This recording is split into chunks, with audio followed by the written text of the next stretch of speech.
hoy, en este domingo de inusual, ¿no? En nuestro pueblo, pero de mucha bendición.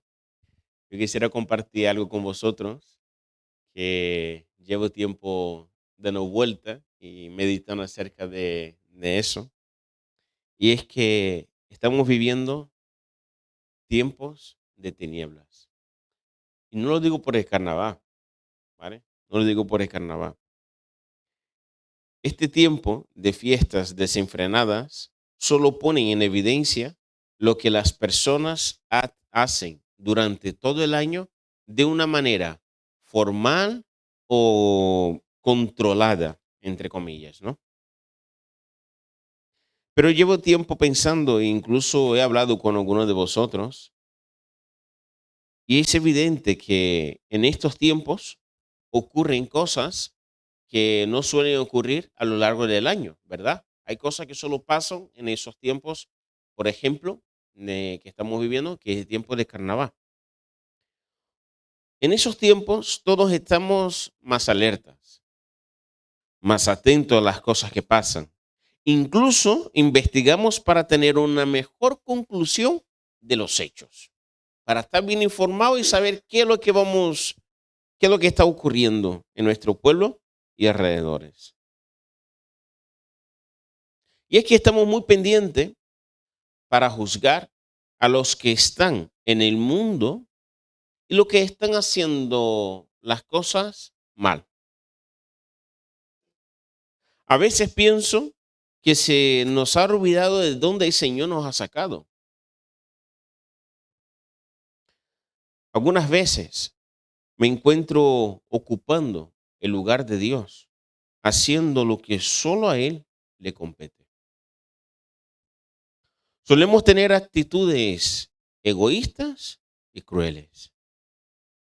Pero hoy quisiera tener una reflexión acerca del juicio, de cómo la Biblia nos habla claramente sobre el hecho de juzgar y ser juzgado. Así que vamos a leer Mateo capítulo 7, del versículo 1 hasta el 5,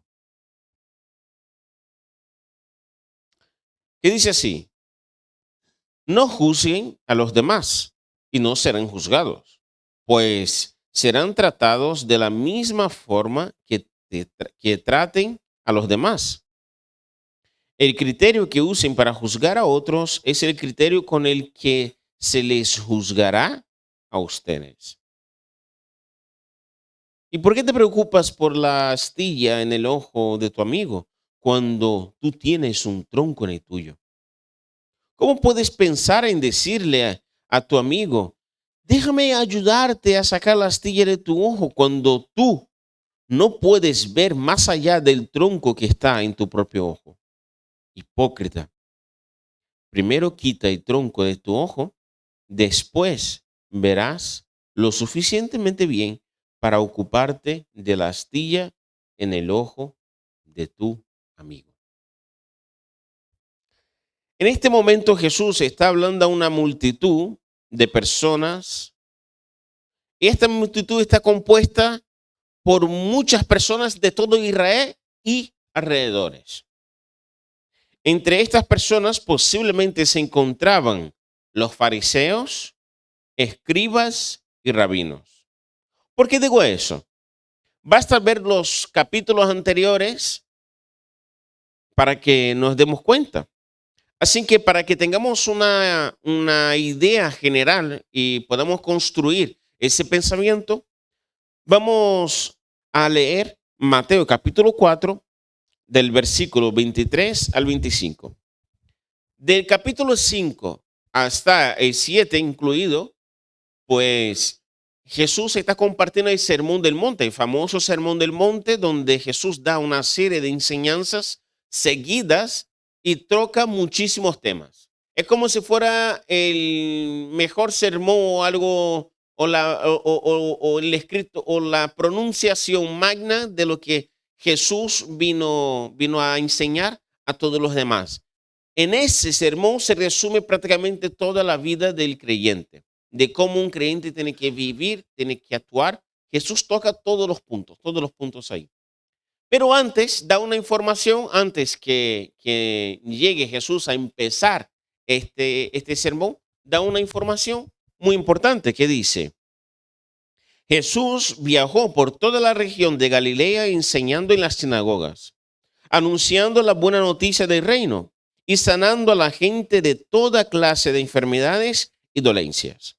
Las noticias acerca de él corrieron y llegaron tan lejos como Siria, y pronto la gente comenzó a llevarle a todo el que estuviera enfermo.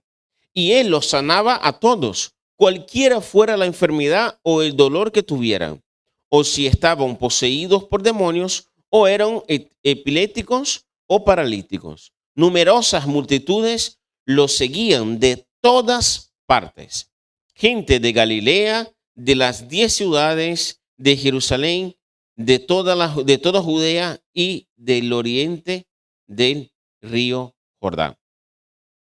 Aquí queda claro que personas de todas partes estaban escuchando este sermón, estas palabras. Pero dado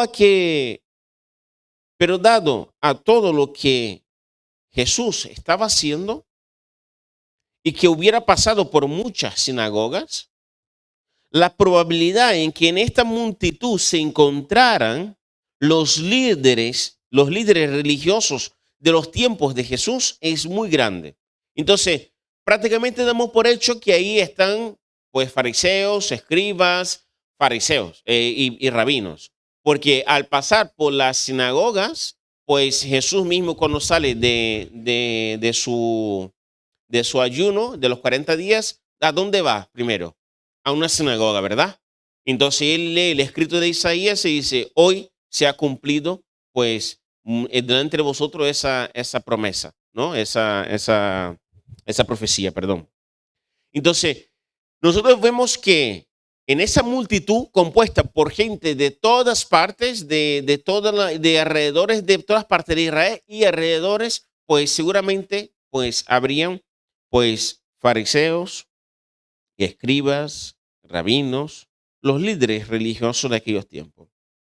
Otro ejemplo en el que en esta multitud estaban los líderes religiosos se encuentra en los mismos capítulos seguidos. Hemos visto la parte final del capítulo 4, donde prácticamente da una información que introduce el Sermón del Monte. Ahora vamos a una enseñanza que Jesús da en el Sermón del Monte, que se encuentra en el capítulo 5 de Mateo, del versículo 17 hasta el 20, que dice así: no malinterpreten la razón por la cual he venido. No he venido a abolir la ley de Moisés y los escritos de los profetas. Al contrario, vine a cumplir sus propósitos. Les digo la verdad, hasta que desaparezcan el cielo y la tierra, no desaparecerá ni el más mínimo detalle de la ley de Dios hasta que su propósito se cumpla.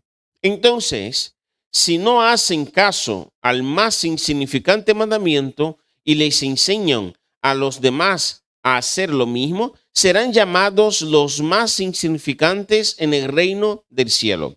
Pero el que obedece las leyes de Dios y las enseña será llamado grande en el reino de los cielos. Versículo 20. Les advierto, a menos que su justicia supere a de los maestros de la ley religiosa y a de los fariseos, nunca estarán en el reino de los cielos. Como un mensaje subliminal o indirecto a esas personas que estaban allí, que Jesús está enseñando a toda la multitud. ¿Os acordáis, verdad? Y en otros pasajes del Nuevo Testamento nosotros vemos que siempre que Jesús estaba haciendo algo, estaban ellos allí por detrás mirando la forma de pillar a Jesús en algo para matarle, ¿verdad? En algunas ocasiones intentan matar a Jesús, pero no es llegado el tiempo y como que en algunos de los ejemplos Jesús pasa entre ellos sin que se dé cuenta porque no había llegado el momento, pero siempre estaban mirando de qué forma podemos pillarle.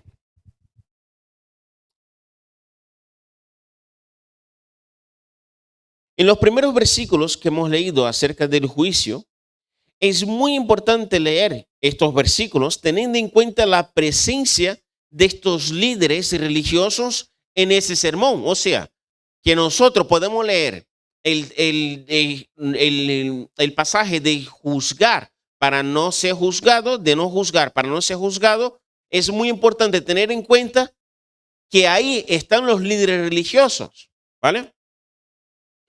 ¿Por qué digo eso? Porque hay una diferencia muy grande entre juzgar, o sea, discernir entre lo bueno y lo malo, y juzgar con connotación de condenar, ¿vale? Juzgar entre discernir. Oye, ¿eso qué es? ¿Blanco o negro? Pues blanco, ¿vale? Yo estoy discerniendo un color. Ahora, cuando yo juzgo con la connotación de condenar, es decir, no, ¿eso qué es? ¿Blanco o negro? No, es blanco y siempre será blanco. No se puede cambiar. ¿Sí?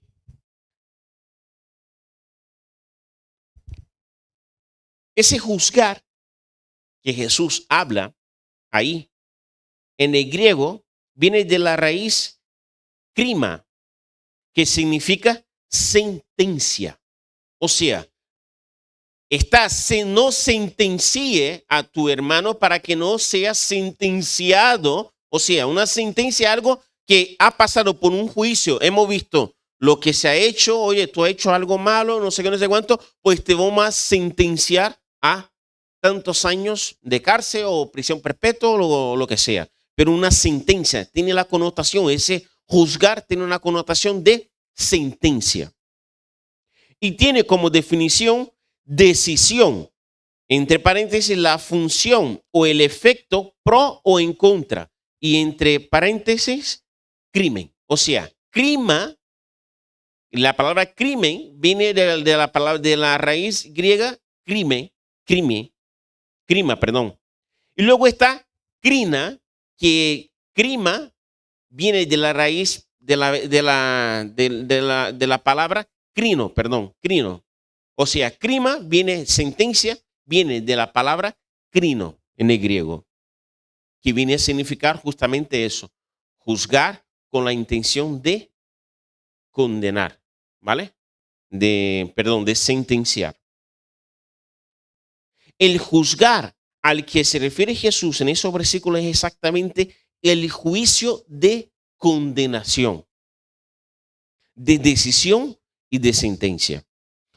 O sea, estos líderes ponían cargas tan pesadas en el pueblo que estas personas estaban condenadas al infierno. O sea, el juicio que ellos estaban haciendo al pueblo les estaban condenando al infierno. Por eso todo el sistema religioso estaban para apoyarse entre ellos, mientras el pueblo estaba con ese peso, con esa carga, donde estaban prácticamente condenados al infierno a través del juicio de sentencia que esos líderes religiosos estaban impartiendo.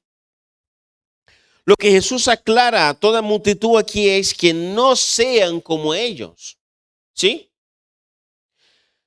Pero algunos dirán, pero pastor, Jesús también dice un poquito más adelante en el capítulo 7 que por los frutos lo conoceremos.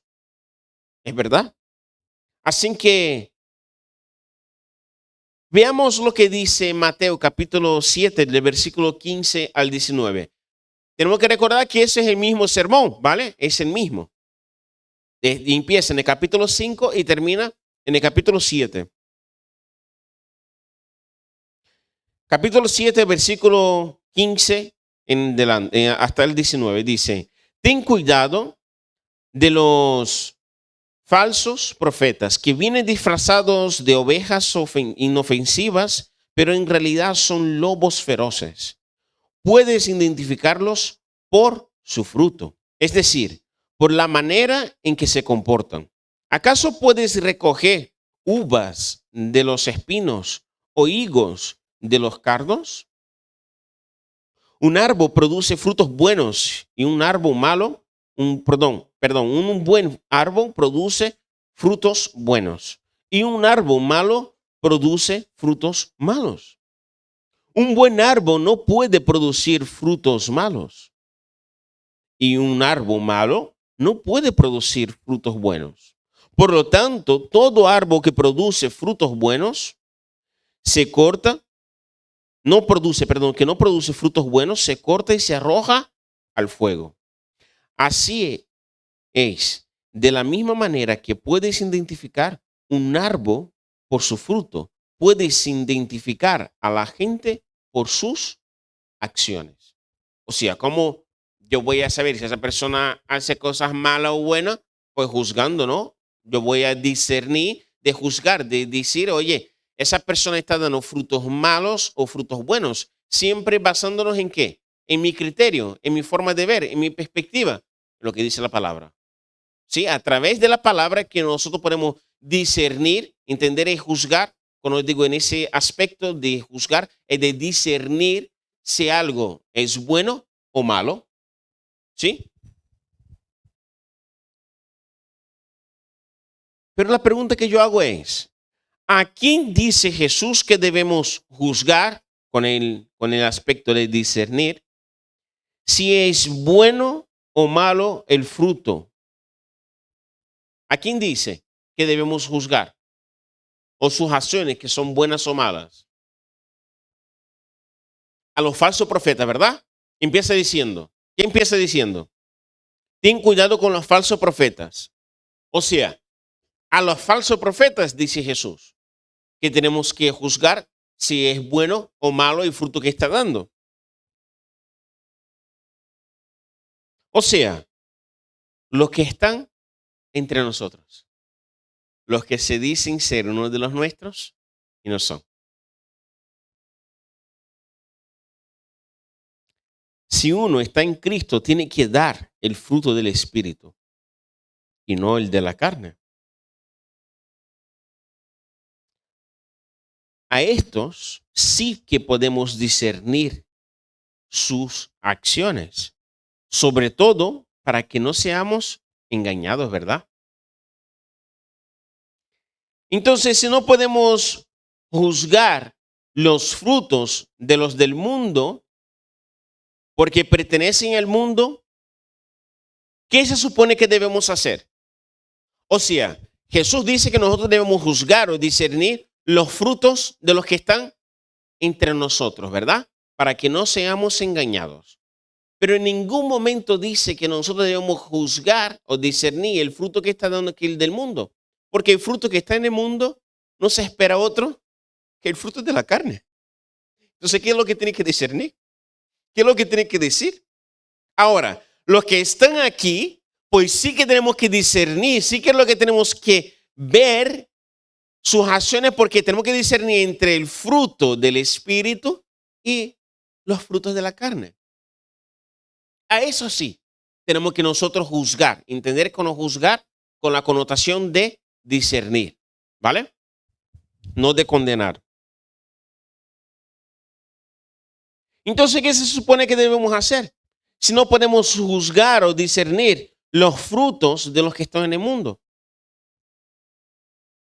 Y tampoco podemos decirles lo que está bien y lo que está mal.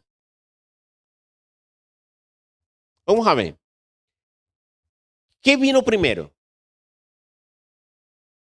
¿La liberación del pueblo de Israel de Egipto o los 10 mandamientos? ¿Cómo? Imagina la escena. Imagina a Moisés llegando con los 10 mandamientos y diciendo, oye, tenés que cumplir eso, que no sé qué, no sé cuánto, que eso, aquello, otro, y tenemos que salir de aquí. Ese, anda, vete para allá, que eso yo no cumplo ni de broma. Primero Dios libera al pueblo de Israel para después mostrarle, oye, yo te he liberado, yo te he salvado. Fíjate dónde estabas, fíjate dónde te he sacado, fíjate dónde te he traído, fíjate todo lo que se ha hecho por ti. Yo soy tu Dios. Lo único que te pido, que por amor a ti, para que te vayan bien las cosas, es que hagan esas cosas. Pero no va con los 10 mandamientos por delante. Dios no va con los 10 mandamientos enseñando para que su pueblo sea liberado. ¿Y por qué tenemos que nosotros ir con los 10 mandamientos por delante? Como si fuera responsabilidad nuestra convencer a estas personas de lo que está bien y de lo que está mal.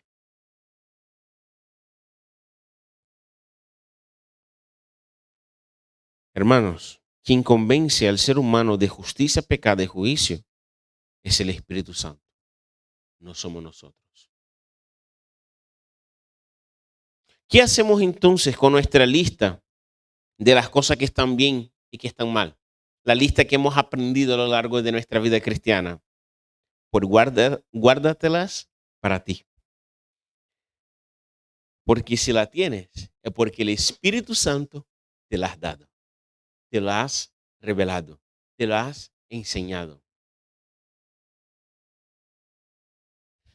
A veces queremos meter en la cabeza de la gente que está en el mundo cosas que hemos tardado años en aprender, en primero asimilar, luego entender y que nos cuesta todavía poner en práctica. Y queremos que la persona pues tenga que dejar de ser, tenga que no sé cuánto, para entonces venir.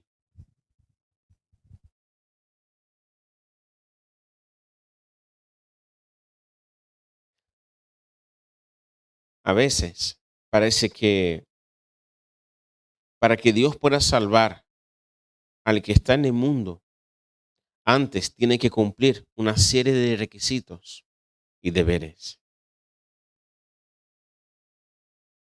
Requisitos y deberes que muchas veces impuestos por nosotros mismos.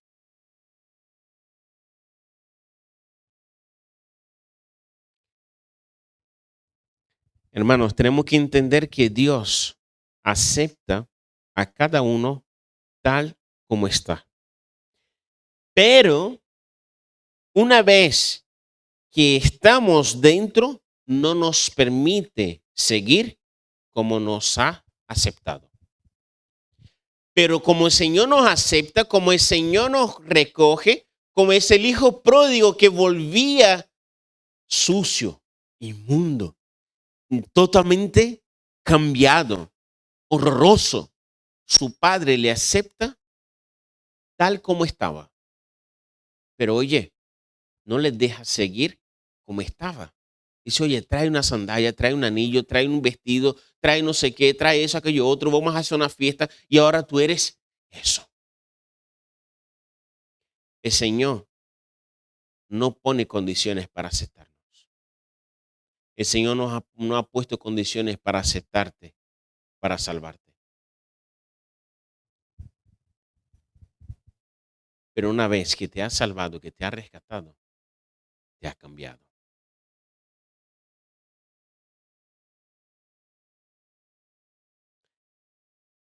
El cambio de la conversión es radical e instantáneo. Pero la vida en Cristo es un proceso que dura hasta su venida o hasta que nosotros muramos. Para concluir, quisiera terminar este texto con este mensaje que se encuentra en Primera de Pedro, capítulo 2. Y vamos a leer del versículo 1 hasta el 3 y luego del 9 al 12.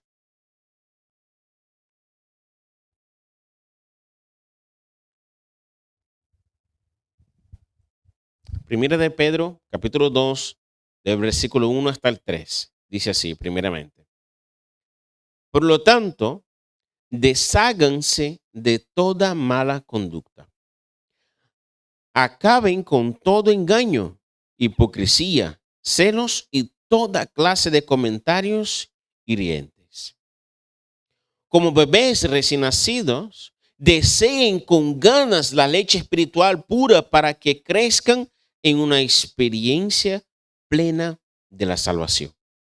Pidan a gritos ese alimento nutritivo, ahora que han probado la bondad del Señor. Vamos al versículo 9. Del 9 al 12.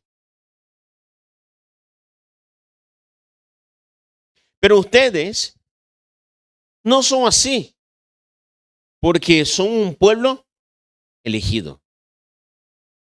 Son sacerdotes del rey, una nación santa, posesión exclusiva de Dios. Por eso pueden mostrar a otros la bondad de Dios, pues Él los ha llamado a salir de la oscuridad y entrar en su luz maravillosa. Antes no tenían identidad como pueblo, ahora son pueblo de Dios. Antes no recibieron misericordia, ahora han recibido misericordia de Dios. Queridos amigos, ya que son extranjeros y residentes temporales, les advierto que se alejen de todos deseos mundanos, que luchen contra el alma, que luchen contra el alma. Procuren llevar una vida ejemplar entre sus vecinos no creyentes. Así, por más que ellos los acusen de actuar mal, verán que ustedes tienen una conducta honorable y les darán honra a Dios cuando Él juzgue al mundo. Mientras meditaba acerca de este pasaje, me veía explicando los 3 puntos de no sé qué. Luego, las conclusiones, las tareas prácticas. Cuando el Señor me dijo, ya está. Hasta aquí el mensaje de hoy. No te toca explicar lo que ya está explicado.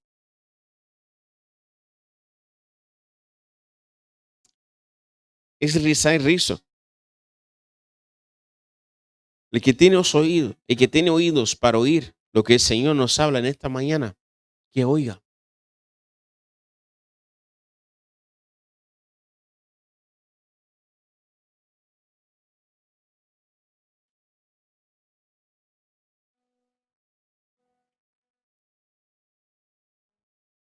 Pero no se te olvide que Dios ama a los que están en el carnaval, a tu vecino del pesado, al insoportable de tu compañero de trabajo, a tu jefe, aquellas personas que tanto daño te han hecho y a tantos casos prácticos más. Dios ama a todos ellos igual que a ti. Y la salvación de Cristo Jesús también es para ellos. No es algo exclusivo nuestro.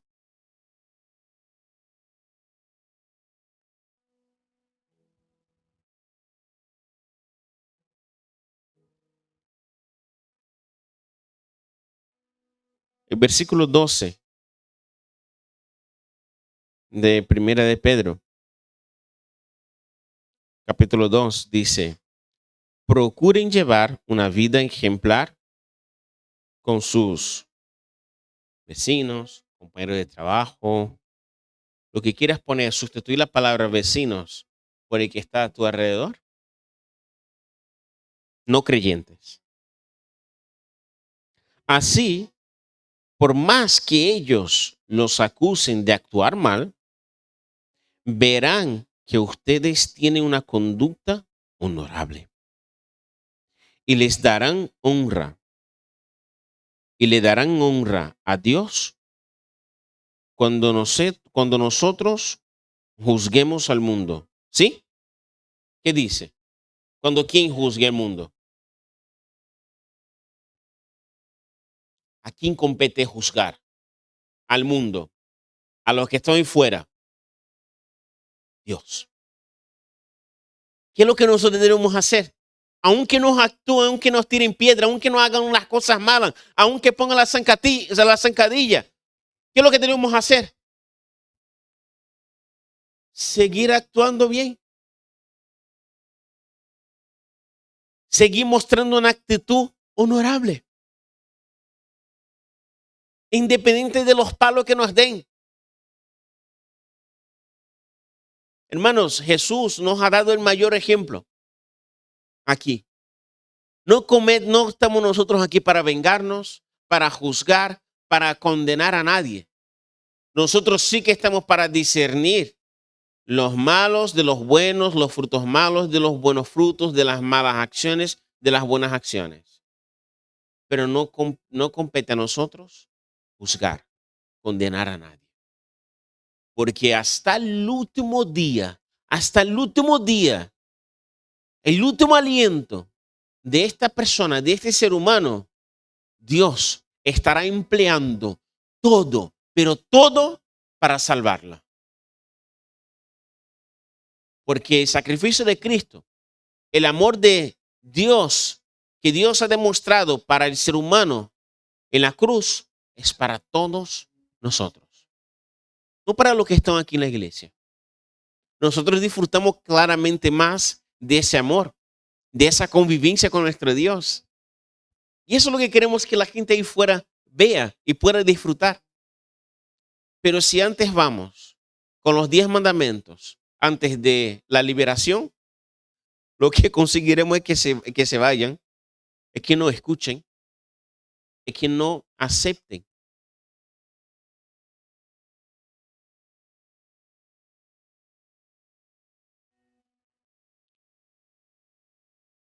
Si todavía no perteneces al pueblo de Dios, si todavía no eres hijo de Dios, si todavía no tienes a Cristo en tu corazón, hoy tienes la oportunidad de aceptar eso gratuitamente.